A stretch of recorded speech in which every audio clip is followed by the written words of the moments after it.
Kami dari Polda Gorontalo menyampaikan bahwa jajaran Polda Gorontalo sedang melaksanakan operasi kepolisian yaitu Operasi Ketupat 2021.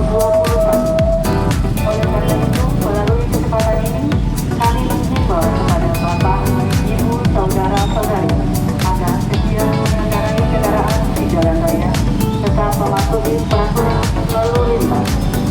Sebagaimana himbauan pemerintah, di mana setiap beraktivitas diharapkan kepada kita semua, serta para pengendara tetap mematuhi protokol kesehatan dengan memakai masker, mencuci tangan dengan sabun pada air yang mengalir, menjaga jarak dan hindari kerumunan.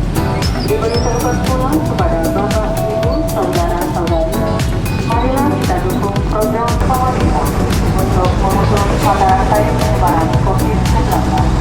Utamakan keselamatan bersama untuk penunda mudik. Wujud kasih sayang kepada keluarga. Ingat, pandemi COVID-19 belum berakhir. Sayangi keluarga, lebih baik di rumah saja.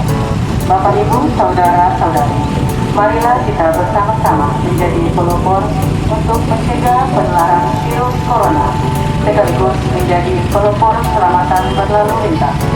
Stop pelanggaran, stop kecelakaan, keselamatan untuk kemanusiaan. Selamat menjalankan ibadah puasa. Salam sehat, terima kasih.